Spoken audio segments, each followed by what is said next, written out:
Om Swastiastu. Assalamualaikum warahmatullahi wabarakatuh. Shalom, namo buddhaya, dan salam sejahtera bagi kita semua. Perkenalkan kami dari kelompok A4, Program Studi Informatika, Fakultas Matematika dan Ilmu Pengetahuan Alam, Universitas Udayana Angkatan 2022. Pada kesempatan kali ini kami akan mempresentasikan hasil penyelesaian kasus 1 kami, di mana kami ditugaskan oleh Ibu Eka selaku pengampu mata kuliah pengantar pemrosesan data multimedia, yaitu untuk menganalisis sentimen teks. Nah, di sini kita mengambil topik yaitu video pertandingan tinju antara Jeffrey Nicole dan El Rumi yang masih hangat dibicarakan. Namun, sebelum itu izinkan kami untuk memperkenalkan diri kami terlebih dahulu. Dimulai dari saya sendiri, Azra alias Risa Sipil dengan NIM 22085611040. Kemudian ada rekan saya. Perkenalkan, nama saya Yagus Hendra Prayoga, NIM 22085611114. Baik, perkenalkan nama saya Ibu Dwi Herdiniawan dengan NIM 22085611033. Perkenalkan, nama saya Kaderina Setiana dengan NIM 2208561132. Perkenalkan, nama saya Iwayan Adi Surya Gemilang dengan NIM 2108561039. Oke, jadi sekarang kita akan masuk ke deskripsi umum dulu ya. Deskripsi umum dari apa sih yang sebenarnya kita kerjakan gitu. Jadi di sini kami menganalisis sentimen teks seperti yang sudah saya bilang sebelumnya.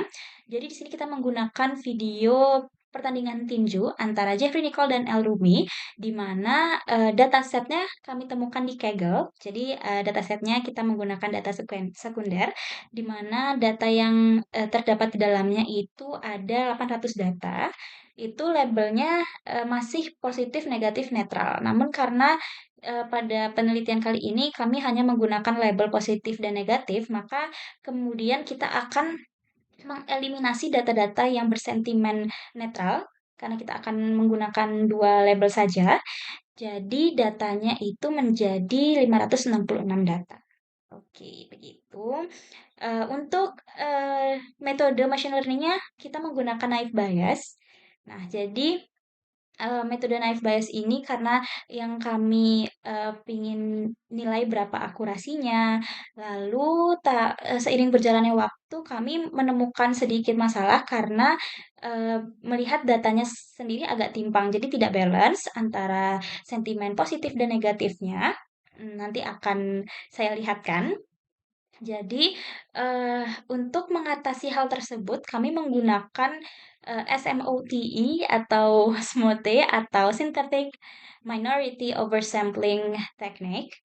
Di situ kami akan menggunakan SMOTE atau SMOTE itu untuk setidaknya menyeimbangkan data, di mana SMOTE ini akan mencegah adanya overfitting pada data yang lebih mayoritas atau data yang lebih banyak dengan dia menekankan dari kinerja si data minoritas ini.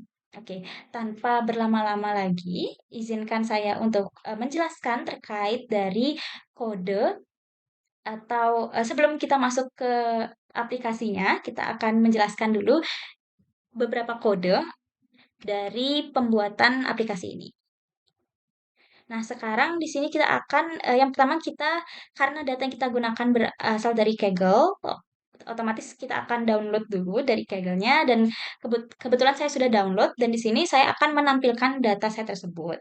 Jadi di sini sudah tampil ya, di sini negatif, positif, netral. Nah, di sini bisa dilihat si netralnya itu masih ada gitu. Tapi nanti kita tidak akan menggunakan netralnya karena di sini kita hanya menggunakan dua label. Di sini dapat dilihat pada data shape-nya ada 800 baris dan 3 kolom. Oke, di sini kita tentu saja tidak akan menggunakan data yang bernilai kosong ya. Jadi di sini kita akan menghilangkan data yang kosong juga. Oke, dan sudah beres. Nih, di sini kita menggunakan tidak sama dengan netral untuk mengeliminasi data-data yang bersentimen netral. Oke, dan selanjutnya jika sudah, oke, di sini ada 566 baris ya. Jadi ada 566 komentar yang kami gunakan. Sebelum kita masuk ke modelingnya, tentu saja data tersebut harus bersih. Untuk membersihkan data tersebut dibutuhkan tahap preprocessing, yang dimana pada preprocessing ini kami menggunakan 4 tahap. Yang pertama ada case folding, yang kedua ada tokenizing, yang ketiga uh, ada normalization atau stop word removal, dan yang terakhir ada stemming. Yang pertama, case folding. Case folding itu adalah tahapan untuk mengubah semua teks menjadi lowercase atau diubah menjadi huruf kecil, seperti itu. Dan jika kita sudah memasukkan kodenya, maka kita akan muncul di sini di sebelah kanan ada kolom baru, yaitu dari komentar yang awalnya masih ada kapitalnya, kita akan ubah menjadi huruf kecil semua atau lowercase. Begitu. Lalu selanjutnya masuk ke tahap tokenizing. Tahap tokenizing itu adalah mengubah suatu kalimat menjadi token-token kecil. Jadi di sini bisa kita lihat juga hasilnya. Kalau Anda pintar menilai, kan dia diubah jadi token-token kecil lagi kalau Anda pintar menilai, seperti itu. Sama juga kita masukkan ke tabel sini dan muncul di sebelah kanan adalah sebuah kolom baru, yaitu data yang sudah melewatkan tahap tokenizing. Lalu ke tahap normalization atau stop word removal, di mana normalisasi atau normalization ini adalah tahap untuk menghilangkan karakter-karakter unik ataupun angka ataupun kata-kata yang dianggap tidak penting. Jadi kata-kata yang dianggap tidak penting itu apa sih? Kata-kata ini mencakup di, ke, yang, saya atau sebagainya, yang dimana tidak dianggap memberikan pengaruh pada analisis sentimen ini, begitu. Oke, jika sudah, maka akan muncul lagi, kita sudah menghapus semua stop word, dan muncul lagi di sini, oke. Dan yang terakhir, tahap preprocessing yang terakhir ada tahap stemming, di mana pada tahap stemming ini kita mengubah kata yang berimbuhan menjadi standarnya atau kata dasar. Nah, di sini kita menggunakan sastrawi untuk melakukan proses stemming ini. Nah, oke. Mungkin kalau misalnya teman-teman mencoba untuk ya membuat program untuk melakukan analisis sentimen teks di sini akan sedikit lama karena itu yang saya rasakan. Jadi di sini agak lama karena datanya juga banyak dan mungkin stemming ini ya yang paling agak berat dibandingkan dengan proses-proses yang sebelumnya karena proses sebelumnya ini lumayan cepat gitu. Oke, di sini kita akan memanggil data yang sudah bersih dan kita simpan dalam file dataset clean CSV. Yang tadinya Excel saya diubah jadi CSV gitu. Dan didapatkan dari kata-kata tersebut karena dataset ini kan sudah di-label ya sebelumnya. Jadi di sini dia masih bisa menghitung. Jadi di sini ada positif sebanyak 187 dan negatifnya sebanyak 379 data. Gitu.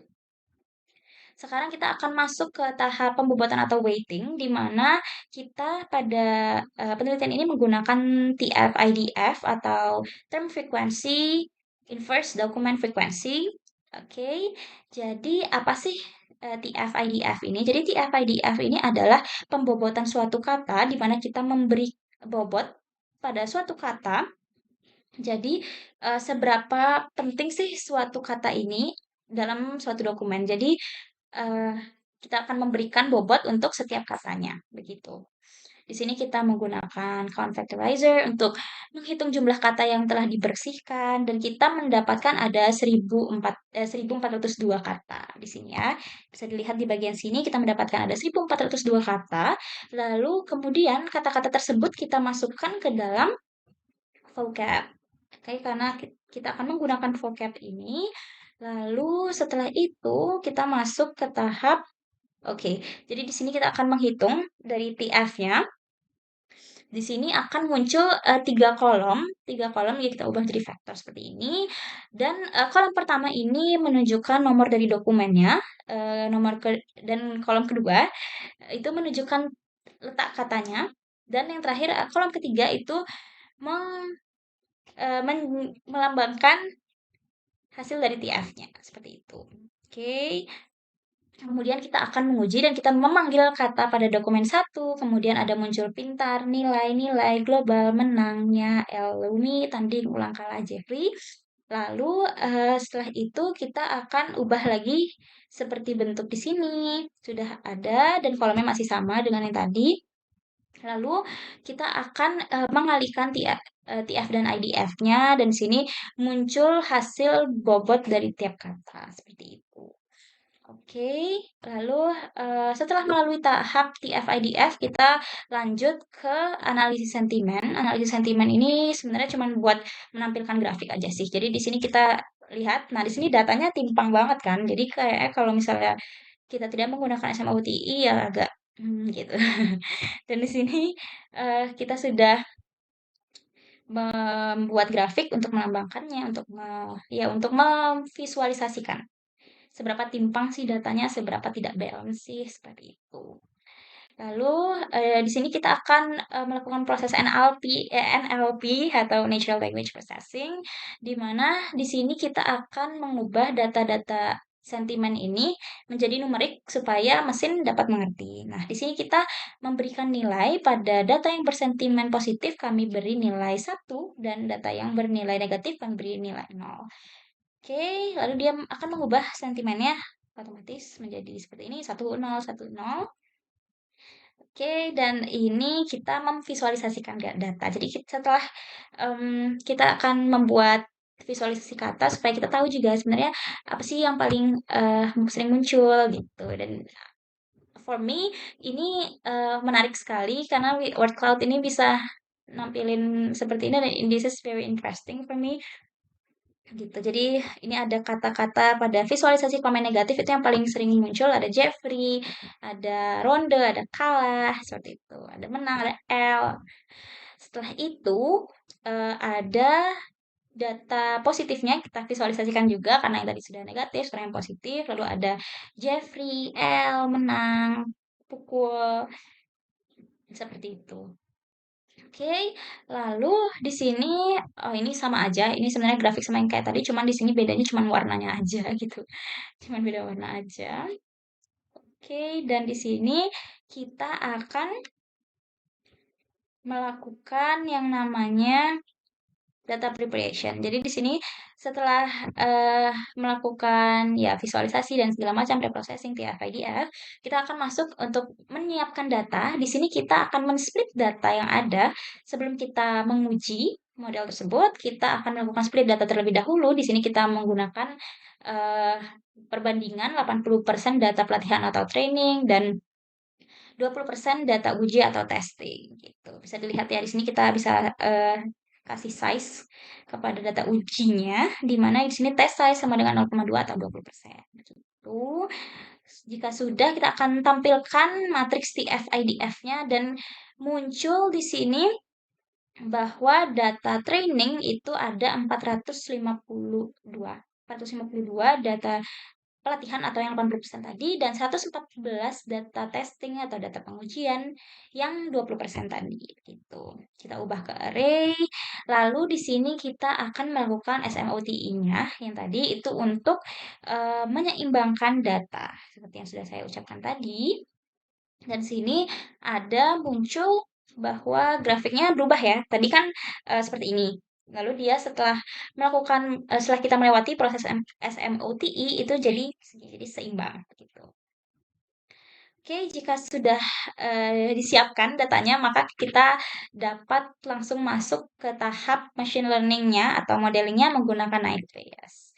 Seperti itu, lalu kita import dulu biasa, kita menggunakan multinomial Naive Bayes, lalu kita masukkan data training, oke, dan ada data testingnya. Dan di sini kita mendapatkan akurasi sebesar 0,78 atau 78%, di mana di sini untuk negatifnya nilai precision-nya 83%, recall 44%, F1 score 84%, support 76%. Untuk yang negatifnya ada 68%, 66%, 67%, dan 38%. Nah, akurasi ini masih yang menggunakan naive Bayes tanpa kita menggunakan SMOTI. Nah, selanjutnya untuk membandingkan apakah ada perubahan, apakah lebih menurun ataukah lebih naik atau sama aja, kita mengetes jika menggunakan SMOTI berapa sih akurasinya dan kita mendapatkan bahwa Ternyata akurasi modelnya sama saja 78% begitu. Hal ini tidak memungkinkan, atau tidak berarti bahwa SMOTI tidak membantu dalam adanya membantu penyeimbangan data, tidak seperti itu, tapi memang akurasinya saja yang sama atau memang harus tetap kita ingat bahwa SMOTI ini membantu adanya penyeimbangan data begitu, tapi hanya akurasinya saja yang sama gitu. Nah, untuk menguji adanya yang menguji model ini, maka kita akan melakukan hyperparameter dengan alpha dan fit prior ini yang akan dijelaskan oleh teman saya dan juga kita menggunakan k-fold cross validation dengan K sama dengan 5 yang selanjutnya juga akan dijelaskan oleh teman saya. Sekarang saya akan menjelaskan tentang desain sistem. Dari desain sistem itu sendiri dibagi jadi 3. Yang pertama itu ada activity diagram, yang kedua ada flowchart, yang ketiga ada use case diagram. Untuk activity diagramnya dapat dilihat pada gambar berikut, di mana activity diagram ini menjelaskan alur proses analisis sentimen yang menggunakan metode naive Bayes. Di mana proses ini dimulai dengan langkah mendapatkan data dari Kaggle, yang kemudian diikuti dengan pre-processing data. Pre-processing ini melibatkan beberapa langkah penting seperti tokenization, penghilangan kata-kata umum, penghilangan tanda baca, konversi huruf kecil, dan stemming.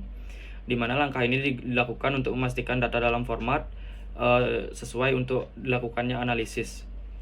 Selanjutnya, setelah dilakukan pre-processing, data dianalisis menggunakan metode naive Bayes untuk melakukan klasifikasi sentimen. Sentimen ini sebelumnya diklasifikasikan menjadi 2 kategori, yaitu negatif dan positif. Selanjutnya hasil ini disimpan dan diintegrasikan ke dalam aplikasi, dan akhirnya data yang telah diproses dan dianalisis ditampilkan dalam aplikasi untuk penggunaan lebih lanjut. Diagram ini secara keseluruhan menggambarkan secara jelas tahapan-tahapan dalam analisis sentimen, mulai dari pengambilan data hingga melakukan penampilan hasil analisis di dalam aplikasi atau software yang sudah dibuat. Selanjutnya ada flowchart, dapat dilihat pada gambar ini. Flowchart itu sendiri menggambarkan proses analisis sentimen menggunakan metode naive Bayes yang dimulai dengan pencarian dan pengambilan data dari Kaggle juga. Setelah data diambil, dilakukan pre-processing untuk membersihkan dan mempersiapkan data. Selanjutnya data kemudian divisualisasikan untuk mendapatkan pemahaman tentang data lebih baik. Selanjutnya dataset dibagi menjadi data training dan testing sebelum dilakukan analisis sentimennya. Selanjutnya dataset itu dianalisis sentimen dengan menggunakan metode naive Bayes. Hasil analisis ini nantinya diklasifikasikan dan disimpan. Setelah itu ada pengecekan apakah analisis ini sudah benar atau belum. Jika tidak, data diambil kembali untuk dianalisis ulang. Jika benar, hasil analisis akan diintegrasikan dengan software, diinputkan dan ditampilkan sehingga proses tersebut dapat diakhiri. Selanjutnya untuk yang ketiga ada use case diagram, di mana use case diagram ini menggambarkan interaksi antara pengguna dengan sistem analisis sentimen. Pengguna dapat mendaftar atau masuk melalui halaman login. Setelah berhasil masuk, pengguna akan diarahkan ke halaman utama. Di halaman utama tersebut, pengguna dapat mengakses proses analisis sentimen yang terdiri dari 3 langkah utama, yaitu memasukkan teks, menentukan sentimen dari teks tersebut, dan melihat hasil analisis dari sentimen. Selain itu, pengguna juga memiliki opsi untuk keluar dari sistem kapan saja, yang akan membawa mereka kembali ke halaman login. Di diagram ini ditunjukkan alur interaksi yang sederhana dan jelas antara pengguna dan sistem yang sudah dibuat, di mana diagram ini memfasilitasi analisis sentimen dengan cara yang terstruktur dan lebih mudah untuk dipahami. Sekian untuk desain sistemnya, terima kasih. Nah, di sini saya akan mendemokan sebuah aplikasi yang sudah kami buat dan program dari aplikasi yang sudah kami buat ini. Di bagian home sudah terlihat di sebelah kiri ada bagian sidebar. Di bagian sidebar ini ada home, preprocessing, dan import dataset, tab IDF, dan implementasi. Nah, pada bagian home ada 2 tab di bagian atas. Yang tab pertama yaitu tab home. Tab home ini berisi nama dari aplikasi kami, yaitu analisis sentimen komentar YouTube. Nah, di bagian home ini juga berisikan nama dari kelompok kami dan nama anggotanya. Nah, di bagian laporan di sini ada link untuk menuju ke laporan yang sudah kami buat. Jika kita klik, maka akan menuju ke bagian Google Docs. Nah, kita lanjut ke tahap preprocessing.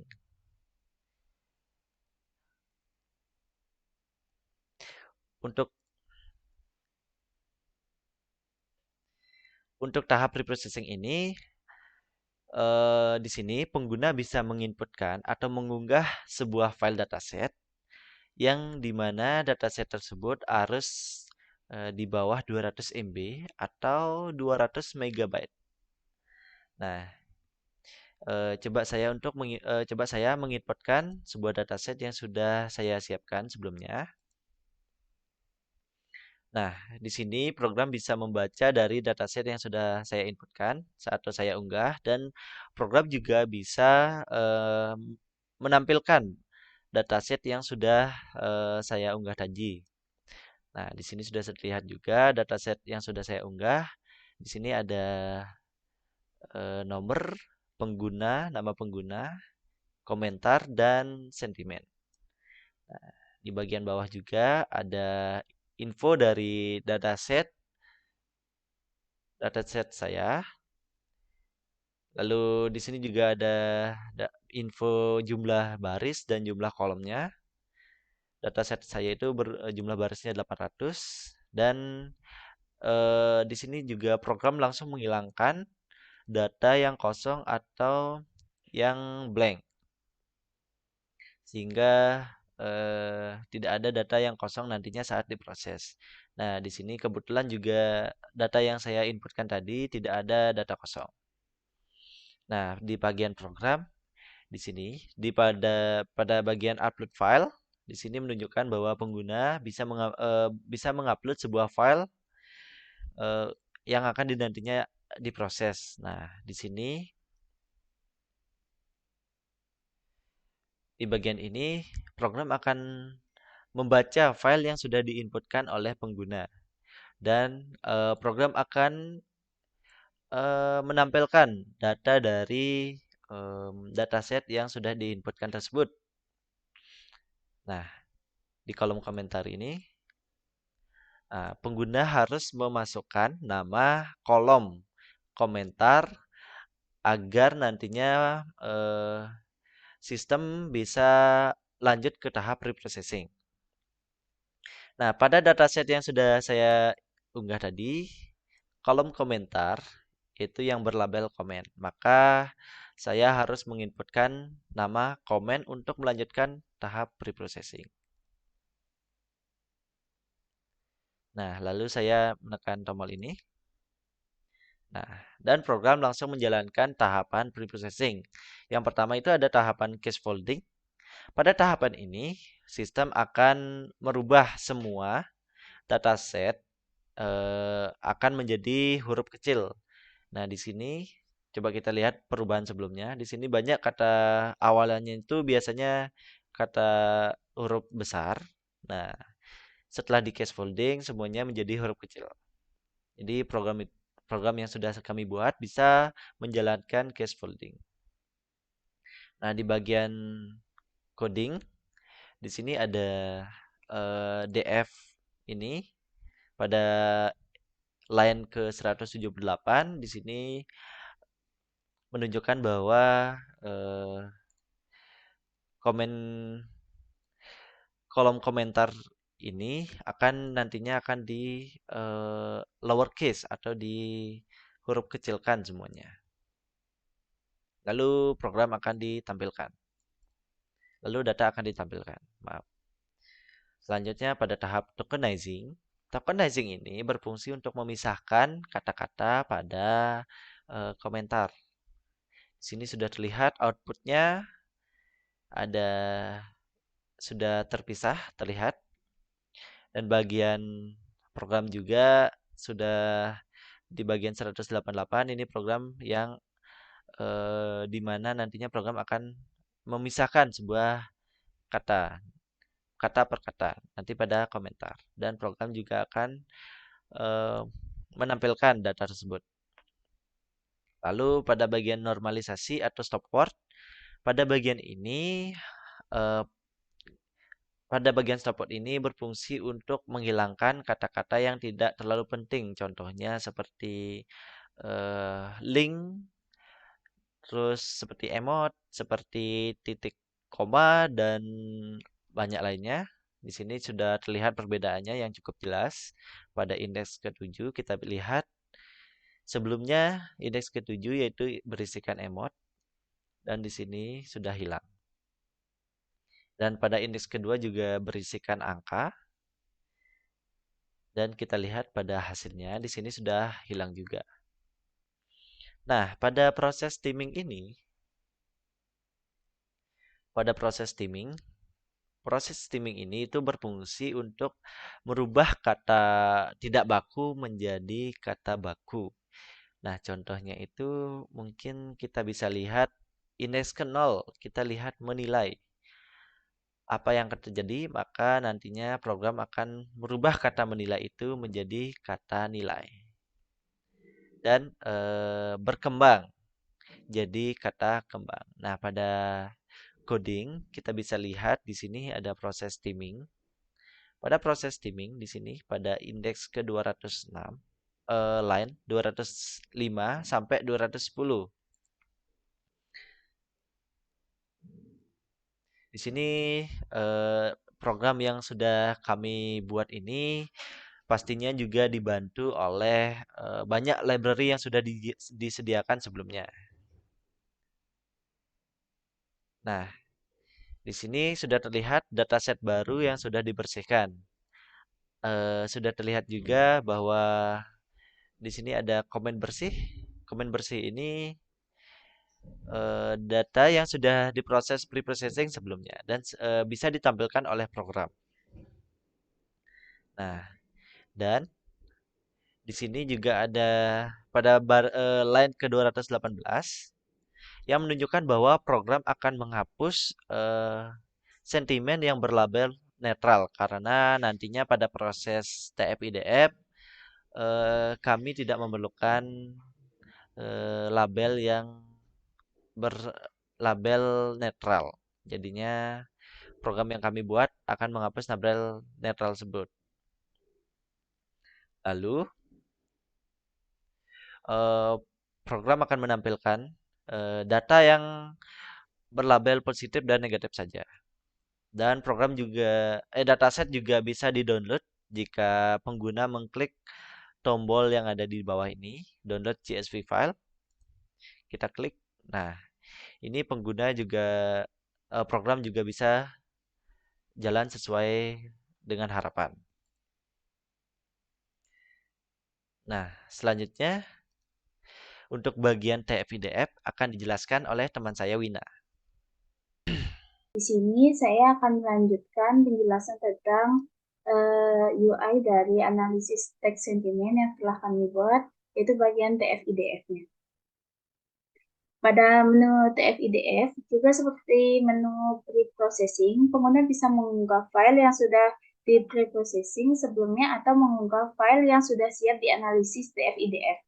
Setelah dataset diunggah, maka program akan membaca dataset tersebut dan akan menampilkan 10 dataset yang paling atas dan menampilkan jumlah baris dan kolom.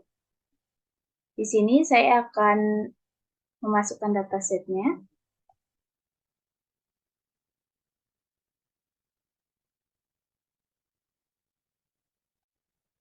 Nah, ini tampilannya. Pada tampilan ini pengguna harus menginput komentar bersih yang nantinya akan dianalisis TF-IDF. Setelah pengguna menginputkan nama kolom komentar bersih, program akan langsung menganalisis komen tersebut. Komen bersih.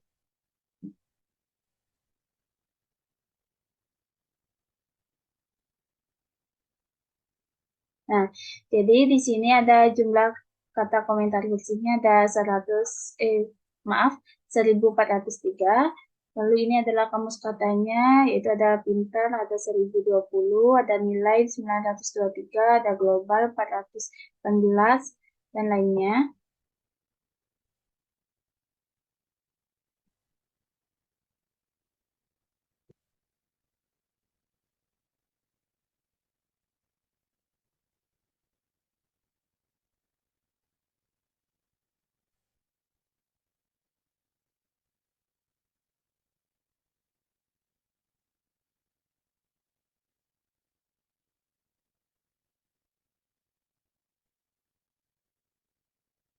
Nah, ini komentar pada indeks 1 yaitu menang, Erwini, cerdik, Erwini.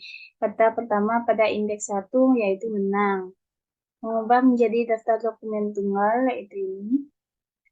Transformasi menggunakan TF-IDF transformer. Lalu yang kedua ada NLP, yaitu yang akannya diproses program bisa menampilkan sebuah gambar yang menunjukkan seberapa banyak sentimen negatif positif dari dataset yang sudah diunggah, dan program juga akan mengubah sentimen yang awalnya positif dan negatif menjadi 0 dan 1 untuk mempermudah program dalam menganalisis data. Ini kita buat sentimen.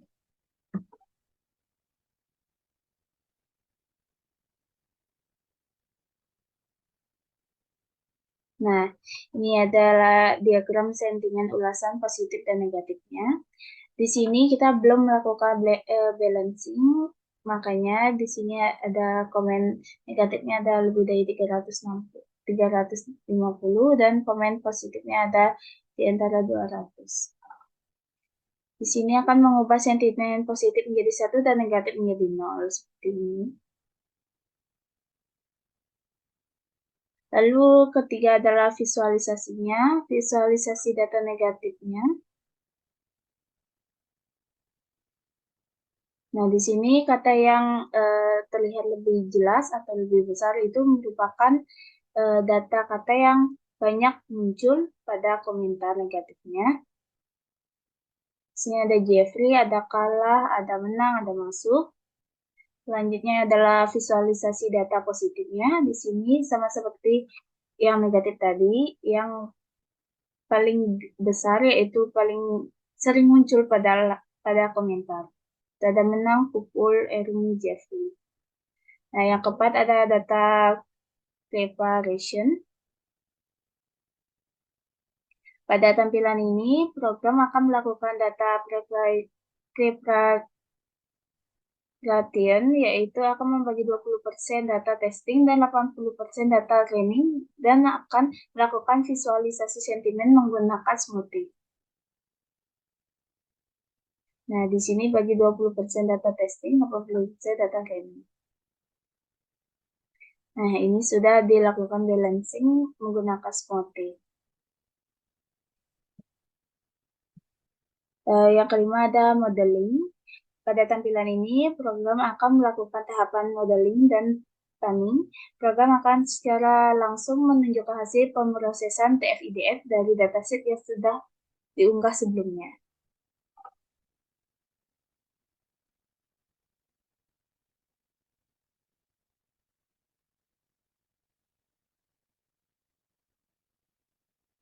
Ini seperti akurasi model net values-nya dengan keyword cross validation-nya dari 0.4888, dan akurasi volt 1, volt 2, volt 3, dan volt 4, dan contoh datanya.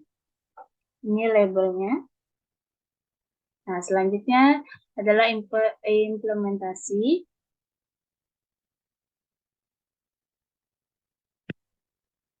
Nah, di sini misalnya kita masukkan komentarnya.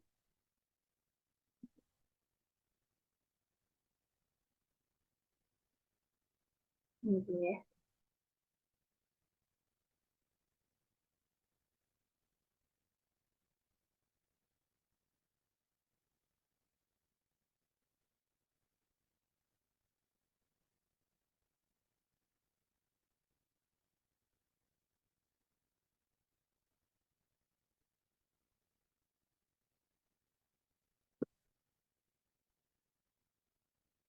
Nah, ini library untuk analisis sentimennya itu adalah text block, lalu submit. Nah, ini berdasarkan data yang Anda masukkan, maka ulasan masuk ke dalam kategori negatif. Lalu ini siap proses penilaian nilai-nilai global menangnya Erwin tanding ulah kalian Jeffrey. Nah, selanjutnya saya akan menjelaskan tentang program dari pembuatan UI ini.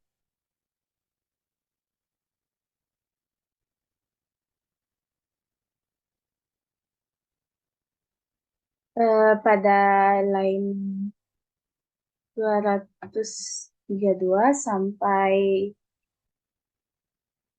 237 ini mengizinkan pengguna untuk mengunggah file CVS dan membaca data tersebut ke dalam data frame Pandas. Kemudian menampilkan 10 baris pertama dari data frame dan menampilkan ukuran data frame. Selanjutnya ada input nama komentar, yaitu di line 238 ini untuk meminta pengguna untuk memasukkan nama kolom yang berisi komentar teks setelah dibersihkan. Lalu selanjutnya adalah membersihkan datanan dan membuat font vectorizer.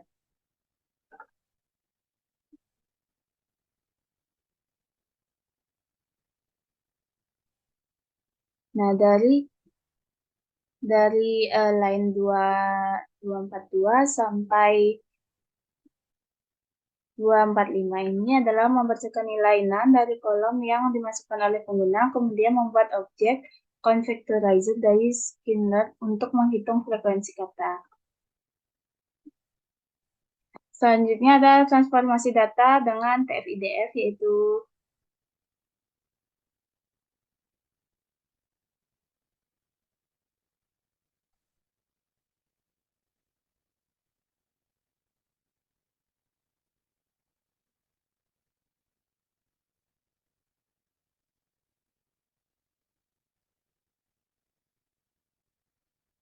Nah, di sini untuk menghitung TF-IDF dari komentar yang telah dibersihkan dan mengubah frekuensi kata menjadi bobot berdasarkan frekuensi mereka di seluruh dokumen. Lalu ada visualisasi data dan analisis sentimen. Di sini untuk memilih kolom tertentu dari data frame untuk analisis sentimen berdasarkan input dari penggunanya. Lalu adalah visualisasi word count.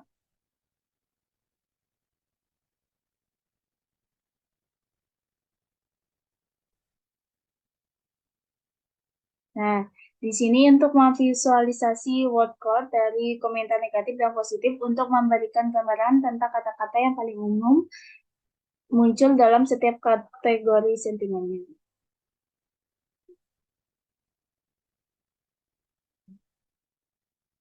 Lalu ada pemodelan dan evaluasi. Di sini untuk membagi data menjadi data latih dan data uji, melatih model klasifikasi Naive Bayes, dan mengevaluasi kinerja dengan menghitung akurasi dan laporan klasifikasi.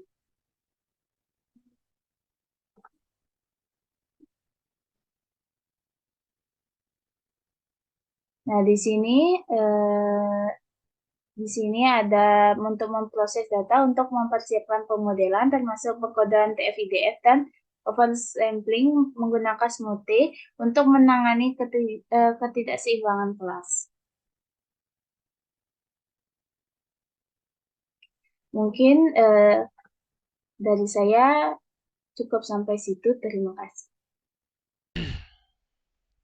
Baik, kembali lagi bersama saya Ibu Terdi Juniawan. Nah, selanjutnya saya akan menjelaskan di bagian implementasi ini.